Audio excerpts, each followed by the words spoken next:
There are some 22.5 million households in the UK, and flats, terraced houses and semi-detached houses all share at least one wall, ceiling or floor known as party structures with a neighbouring property. And even detached houses share common boundaries. Until 1997, except in London, which was covered by the London Buildings Amendments Act 1939, a building owner could start on site without informing adjoining owners as to how those party structures might be affected by the works. However, in 1997, the Party Wall Etc. Act 1996 came into force, effectively extending to England and Wales the principles of the earlier London Buildings Act. And I am delighted to welcome Graham North, who's a partner of surveying practice Anstey Horn and also National Treasurer of Pyramus and Thisbe, the organisation for party wall professionals. Graham, welcome. Can we actually start by clarifying the difference between a party wall and the party structures that we heard mentioned there? Yeah, essentially there are two types of party wall, and I'll deal with party structures in a moment, but the common definition of a party wall used by this Act is a wall that stands astride the boundary. Essentially, the boundary is within the thickness of the wall, commonly in terrace properties, for example, or between semi-detached houses. There's a second definition of a party wall, though, and why have one definition when you can have two? And that definition is one wall that separates buildings in different ownership, regardless of where the boundary is. So you can have a scenario where a neighbour attaches themselves to their neighbour's wall. Strictly speaking, that's a trespass, but you do come across these occasions, and where that wall separates the two buildings, that's also a party wall. A party structure, which can include party walls, but can also include party floors. So structures that separate apartment blocks, the floors themselves are party structures. And so the same rules will apply for party structures as they do for party walls under this legislation. Right, timber fences, though, for example, they're not party walls, although they're down the boundary. No, they're not. And ironically, a garden wall, a garden brick wall, can be a party fence wall, i.e. it stands astride the boundary, but it's not a fence. It has to be a solid structure. So you can have a fence, timber fence, but that doesn't satisfy the definition of a party fence wall under the Act. Why was the Party Wall Act deemed necessary? What sort of disasters were happening before it came in? Well, essentially, London has had an act for the party wall procedures for hundreds of years. It goes back from the Great Fire of London in 1666, and the city forefathers passed local laws to demonstrate how the structures between buildings should be formed, i.e. not in timber and not in thatch, because they found that they went up in smoke a lot. And that was due to the Great Fire of London? That was due to the Great Fire of London. Wow. And so we now have the Party Wall Act, which came about from the law that we had in London. Now, in London, there has been this framework for dealing with party wall issues, and it was felt that the benefits of that should be enjoyed by the rest of the country. The kind of problems that people outside of London were suffering from were, for example, if I had subsidence issues to my house and I wanted to underpin the party wall to my neighbour, I wasn't able to do so because I couldn't go over his half of the wall. The boundary line, the centre of that wall, was effectively the demarcation, and anything over that halfway line was deemed to be a trespass and without of course, consent. Maintenance issues as well, going around to maintain. Absolutely. So if I wanted to maintain my party wall because it needed pointing, I needed my neighbour's consent to do so. Now, this Act provides a means by which you can have access, enjoy those rights, subject to serving notices. Now, the terms of the Act talk about building owners and adjoining owners. Yes. Now, building owner is probably fairly obvious. Well, what's an adjoining owner? Well, an adjoining owner is anyone who has an interest in that building of greater than 12 months. So particularly on commercial projects, for example, you might find an adjoining building that has a freeholder, a head leaseholder and several lessees. Each of those owners is described as an adjoining owner as long as their interest is greater than 12 months. And each has an interest. Right, well, before we delve further into the Act, let's have a look at the type of works that fall within its scope. There are three main categories of works. Firstly, works physically affecting the party wall between two properties, such as cutting into a wall for a new beam bearing or DPC installation. Secondly, works physically or indirectly affecting an adjoining building, such as raising the party wall, demolition, underpinning, flashing installation, or building a new wall on the line junction between two properties. And thirdly, works that could have effects on remote properties, such as certain foundations or certain excavations. So regarding those last 2 points, that's interesting because what we're saying there is it's not about work on the party wall at all. This is work to do with it around it. Well, absolutely. Essentially, the Act covers three elements of work. One is to the party wall, one is to the line of junction, the boundary, and thirdly, the excavations within certain distances of neighbouring properties. So the Act doesn't deal with just works to the party wall. And when we talk about the distances, now there are 3 metre notices, there are 6 metre notices. Can you just Yes. explain what these are? Absolutely, and this concerns any excavation. It isn't only for the formation of foundations. You might be digging a drainage trench, for example, and that will be within these distances. A 3 metre notice is served if you're excavating within 3 metres of an adjoining property or structure and deeper than the foundations of that property or structure. That's a 3 metre notice. A 6 metre notice is served if one is excavating within 6 metres and to a depth that would intersect a 45-degree line drawn downwards from next door's footings. So that kind of notice is very common if one's piling or forming a basement. There is also a line of junction notice. And what's that? Yeah, the line of junction notice doesn't have to be a party wall situation if you have a boundary that isn't built upon, and that's very important. This part of the Act doesn't apply if there's a building there. So if you have a boundary, say there's a fence and you want to build an extension up to the line of the boundary, that's the line of junction, you can serve a notice to do so. So one of the advantages there, presumably, is could be protecting foundations. Certainly and so protecting on. foundations. Also, you get a right of access onto next door's land to build the flank wall. You can also, under a line of junction notice, ask the adjoining owner to allow you to build a wall astride the boundary, to build a party wall. So with their consent, you can build a wall that next door can then enclose upon in the future if they choose to do so. And just to be clear, what works are not covered by the Act? Well, the kind of works that are not covered by the Act, for example, forming a window in a party wall is not permitted. As to the more minor works, things like putting up screw fixings for pictures or something, strictly speaking, the Act says that any cutting in of a party wall requires notice, but we have to draw a line as to what's reasonable. So if you're replastering the wall or putting a picture up... Replastering I wouldn't be serving notice for. Putting in picture hooks I wouldn't be serving notice for. As to chasing in for an electrical conduit, for example, a few years ago I would have said don't serve a notice, but there is a famous case called Roadrunner Properties where a building owner decided to chase into his party wall to form an electrical conduit for a socket, which was pretty minor, except he used a contractor with the biggest Kango hammer he could find and caused enormous damage to next door. And so the judge really threw the book at them for causing that kind of damage. So you have to tread very carefully as to what is and isn't covered by this Act. What if your proposed works can proceed under permitted development? Do you still have to conform to the Act? Yes, this Act is an entirely separate piece of legislation to the planning laws and indeed to building control and building regulations. So even if you're allowed to do certain works under permitted development, you must still follow the terms of this legislation. OK, let's say that I want to convert my loft and that some of the beams have got to be cut into the party wall. Now, under the Party Wall Act, what is the first thing I've got to do? Well, the first thing you should do is speak with your neighbour to warn them that they're going to receive a notice. And assuming that the neighbours aren't going to consent to the work, you need to serve them with a notice. Now, there are standard forms available for these kind of notices, but in essence, it doesn't have to take standard form. It just has to include certain information, who the property owner is, what the works are, and when you intend to start. And interesting you say, if they're not going to consent to it, you need to serve them a notice. Yes. The neighbours have a choice. They can either consent before you serve notice, so you speak to your neighbour and say, I'd like to do this work, is that OK?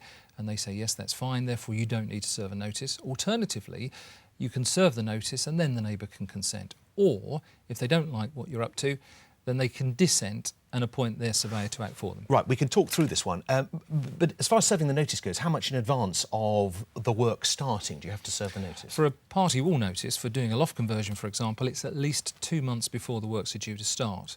Foundation notices, excavation notices and line of junction notices, it's 1 month before. Right, and how do you serve this? Do you, face-to-face, you've got to give it to them? Or It has to be in written form, certainly OK. has to be in writing. You can hand it to them, you can hand deliver it, or you can post it to them. So for a loft conversion to your neighbour, it's a bit ridiculous to put it in the post, but you can do that. You can't just pin it to a tree at the end of their garden Well, and run. you can pin it to a tree if you want to and run away, and sometimes that happens. But essentially, and that would be proper notice, serving it that way, but it's not terribly friendly, so best to put it through the letterbox. I suppose there might be properties where actually you couldn't gain access to the property, Absolutely. boarded up, etc. You'd have to pin it somewhere. Yeah, absolutely. And there are certain properties in London that don't have letterboxes or anywhere to deliver them. In that case, you have to pin it to what the Act describes as a conspicuous part of the premises. And best to have somebody with you when you do that so they can witness it and there's proof that you've actually put that notice up, because sure as eggs are eggs, somebody might come along and take it down the next day. Right, so the adjoining owner gets the notice. What are the options open to them? Well, he has a couple of options. He can either consent to the work, or he can dissent and appoint the same surveyor as the building owner. So you can have one surveyor between the two of them, and that's known as the agreed surveyor. The surveyors have a statutory duty, whether there's one or two surveyors, they have a statutory duty to be impartial and independent, and therefore it is possible to have one surveyor acting for both. If an owner doesn't want that and they don't concur in the appointment of one surveyor, then each appoints their own surveyor. If there's no disagreement, presumably they don't have to appoint a surveyor? Not at all. They can consent to the works. A notice can be served and the neighbour says, fine, I'm happy with what you're doing, and allow them to proceed. In the event there is a problem subsequently, let's say there's damage and the adjoining owner says that you've caused this crack and the building owner denies it, then they can call in the surveyor subsequently because there is a dispute to be determined. And what if the neighbour doesn't reply to the notice? What if they're on holiday? What if they appear not to have got it? Well, it's very common for people now to be away for several weeks at a time, and so if there's no reply after 14 days, the building owner can call upon them to appoint a surveyor within a further 10 days, because the Act says that if you don't respond within 14 days, you're deemed to have dissented and therefore a dispute has arisen.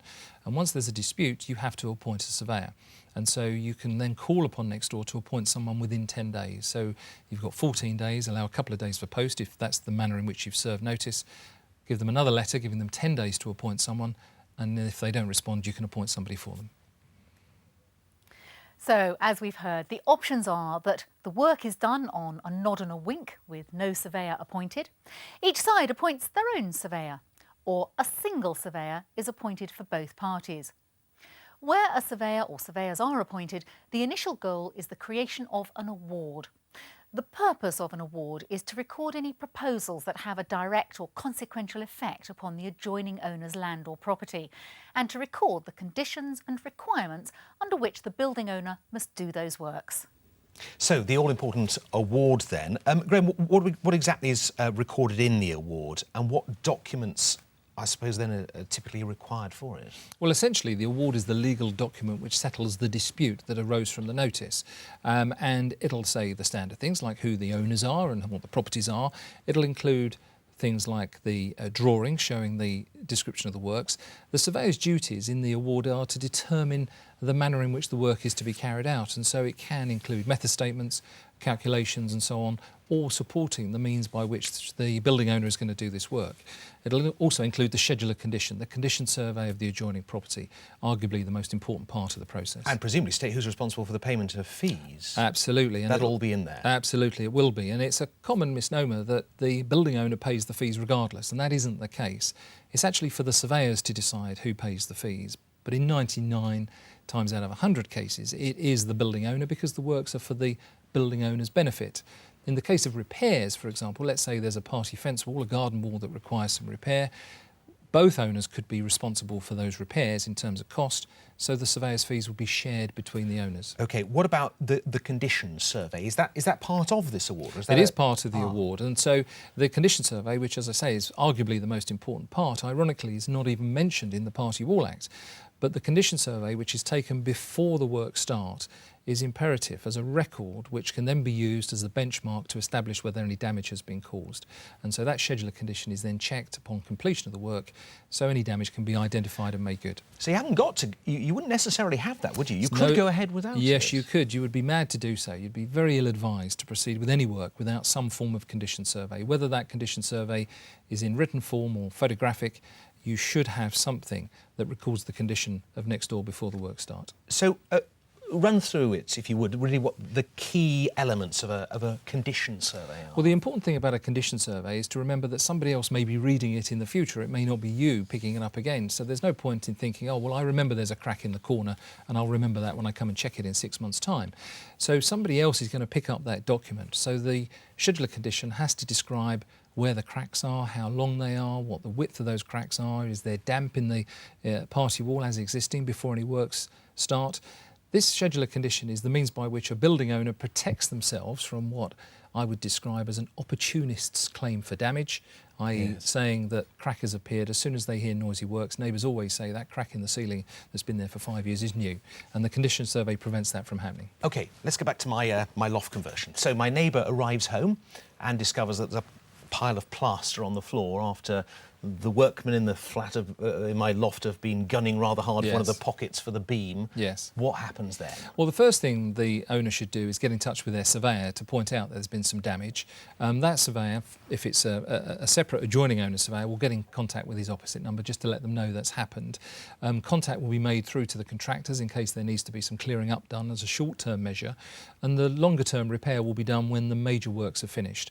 There's no point in going in straight away to have the plaster repaired while there's still work going on next door. But the question of recording the damage is very important as at that time, so the adjoining owner should get in touch with the surveyor immediately. Should act straight away. All right. Yes. But what if, a hairline crack appears 3 months later? Well, the difficulty is trying to establish when the crack has occurred and is it as a consequence of the works next door. We have to remember that houses move up and down generally through the seasons in any event, and is that hairline crack due to general and natural occurrences as opposed to the works next door? Generally speaking, though, these cracks and the damage appear immediately after the work has happened or whilst it's being undertaken, and so normally it's pretty easy to identify that. But often works have finished. Surveyors don't check it as soon as the structural work is finished for a loft conversion. They won't wait until the stills are in and then go and check it. They'll wait until the whole loft conversion is done, so the walls are plastered and the walls are painted and people have moved in before they go and check the condition survey. So normally they'll be able to identify that that crack has been caused by the works next door. When you get to this area of a dispute arising, isn't there a bit of a conflict of interest if both parties have got the same surveyor, as is quite possible? Well, it is, and that's why it's absolutely crucial that the surveyor who fulfils the role as the agreed surveyor is able to act impartially and independently, and I'm delighted to say mostly that is the case. But a surveyor who is not comfortable with acting for both parties really shouldn't accept that appointment as the agreed surveyor. Often the perception to one of the owners is that the surveyor is taking sides with one or the other, and it's important for that surveyor to make his position clear to both owners as to why he's reached a particular conclusion or a decision that he's made in respect to the works. Oh, what about where the next door neighbour has agreed to the work, no problem at all, and then subsequently finds there is or feels there is a problem? Can they retrospectively then appoint a surveyor or have they lost the chance? No, not at all. If they've consented to a notice that's served upon them, so you serve a notice on me and I'm quite happy with you to go ahead with your loft conversion, and I say, no problem, I'll consent to that work, and then there's some damage and you claim that it's nothing to do with you, I can then call upon the procedures, i.e. appoint a surveyor to deal with the disputed matter. So I can always call somebody in subsequently if there's a matter that we can't agree between us. And this has been through the courts before, this very issue, hasn't it? Yeah, it has. There's a very famous case, Ollie Banjo case in the City of London court, where the neighbour consented to the work in a notice. There was a subsequent problem with damage. The building owner denied any responsibility and wouldn't pay for it. And the adjoining owner called in a surveyor, and the surveyor made an award determining that the costs of the repairs should be borne by the building owner. The building owner appealed, didn't like what was said, and the court upheld the surveyor's decision and said, no, absolutely right, it's down to your works, you have to pay. This has, of course, created a decent amount of work for party wall surveyors. Can anybody be a party wall surveyor, or any surveyor, or do they have to be RICS registered? No, they don't have to be RICS registered. Anyone can be a surveyor. A surveyor isn't a protected term, say, for example, like an architect. The only criteria is that the surveyor must not be what the Act describes as a party to the dispute, i.e. he or she can't be one of the owners. So as long as you're not one of the owners, anyone can be a surveyor. It just so happens that the vast majority of appointed surveyors under this Act are chartered surveyors. This Act is obviously meant to sort out problems, but isn't there a danger that actually it creates hostility? Here am I with my legal piece of paper presenting it to the next door neighbour. Can it not be sorted out with a cup of tea and a handshake? Well, I'd love to think it could be, and you might be amazed at how infrequently neighbours talk to their opposite numbers about works generally. And I receive phone calls from people who say that they're going to plan these works and do they need to serve a notice under the Act? And the first thing I ask them is, have you spoken to your neighbour? And they're absolutely aghast that the very thought of speaking to the neighbour is quite amazing. Well, scared of the thought of bringing it up and the neighbour creating a difficulty, I suppose. Well, I think that's right, but I think that the neighbours are going to be even more offended if the first they hear about your works is a notice through either from a party wall surveyor or from the planning department saying that your neighbour's about to do an extension. And if that's the first you've heard of it, you're likely to take offence. And the problem as well is that then if the neighbour thinks, well, I can't trust my neighbour because they never even told me they're planning this big extension. How can I trust them about anything they might do or say in the future? And it creates that suspicion, which is often then hard to remedy. So, good communication, lots of cups of tea, absolutely and crucial. use a surveyor, I'm sure. Absolutely Graham, thank you very crucial. much indeed. Unfortunately, that is all we have time for. As always, do take a look at the study notes that accompany this programme. My thanks then to Graham, and until next time, goodbye.